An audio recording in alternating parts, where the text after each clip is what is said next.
Hi, this is Josh with the Big Tomato.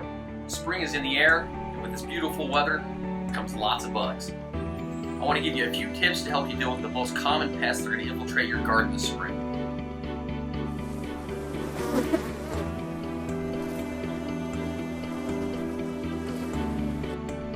Alright, number one, we have the infamous spider mite. Spider mites are a plant-sucking pest.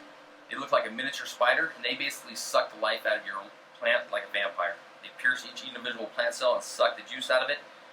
Over time, they will kill your plants. So you have to be proactive. You have to learn how to identify them. You're looking for small freckling on lower leaves, little tiny white spots. It looks like somebody basically just pierced that cell and sucked it dry. Once you see those signs, turn the leaf upside down and look for any little critters crawling around. They're about the size of the head of a pin. So very small. You may need a small magnifying glass to identify them. Once you do so, how you treat them is going to depend on what stage of growth that you're in.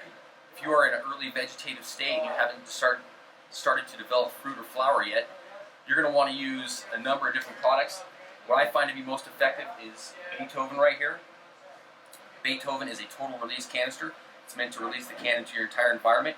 This is one of the only products that will target spider mite eggs. Very effective, but only to be used in early vegetative or very early flowering. Another great organic method of treating spider mites would be using a combination of SM90, which is coriander oil, along with Azabax right here, which is azadirachtin. It's an extract of neem oil. These are both OMRI certified organic. What they do is the SM90 works to strip the oils off the back of the mite, causing them to dehydrate and die. It is also surfactant and penetrant, so when you spray on your Azabax, it's going to make it evenly coat all of your leaf surface, so it's going to be a lot more effective.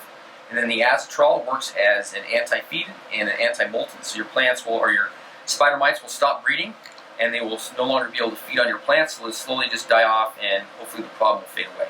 This usually takes 3 applications. Dilution ratio of 1 cup of SM90 to 1 tablespoon of azatrol per gallon of water.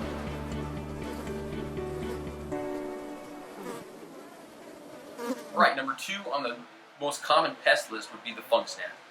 Fungus gnats look like small fruit flies. They'll be flying around your plant kind of like they're drunk, not in any particular direction. They lay little larvae that will go down and eat the tips of your growing root shoots, and that will deter from the health of your plant. So they definitely want to be treated and avoided if possible. The number 1 treatment I'd recommend using would be the yellow sticky strips here. These are basically pads full of sticky material. Once you open them up, the fungus gnats are attracted to that yellow color. Once they land on it, they cannot fly off. Therefore, they cannot go out laying more larvae, and it gets you the ability to get control over the problem. Next in line would be beneficial nematodes. These are small predatory nematodes that actually will search out the larva of the fungus gnat and host on them and get to your problem at the source, the roots. Next in line, you have another predator, but this is a bacteria predator. The bacteria will basically give the nematode larva an infection, causing them to get sick and die. This one is a very concentrated one. Microblift, you're only using it at 1 drop per 10 gallons, so it's very effective. Also effective for mosquitoes if you have a small body of water on your property. Last in line, if none of these products have proven to be effective, we get a little bit more powerful on them. SNS 203 is a concentrate of several essential oils. Rosemary, cinnamon, clove, to name a few. These are proven very effective, and these are used as a root drench to make your root zone an uninhabitable environment for the fungus gnat.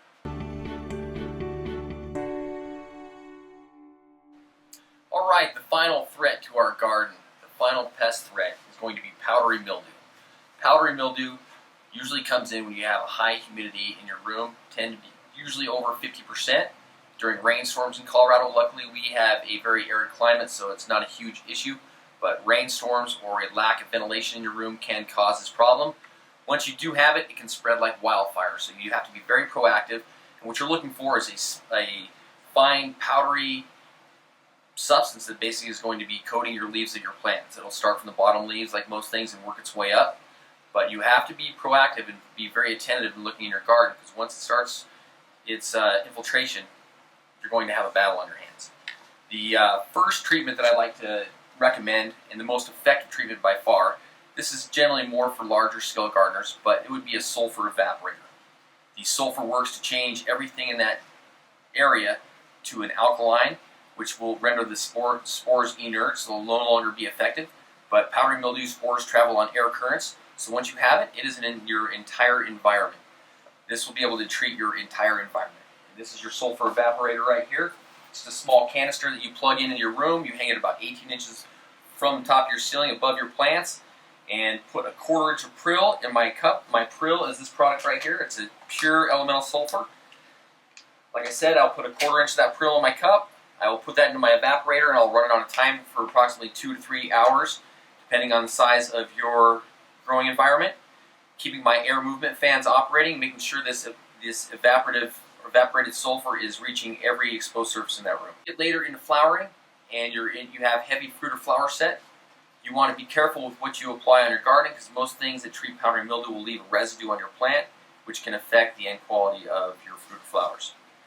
Once you get that heavy fruit set, you're going to want to try using PM Wash. PM Wash is going to leave you with very little residual, and it is going to also treat your plant by giving it an alkalized coating.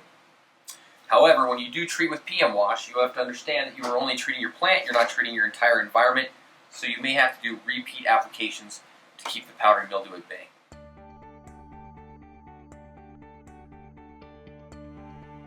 I appreciate you watching our short video. I hope our tips have been helpful. Just know that there are hundreds of pests that can infiltrate your garden over the summer. We would love to help you solve this problem. Just identify the pest or bag it up and bring it down here, and we will help you find the solution to your problem. Thanks, and have a great day. Come see us at the Big Tomato.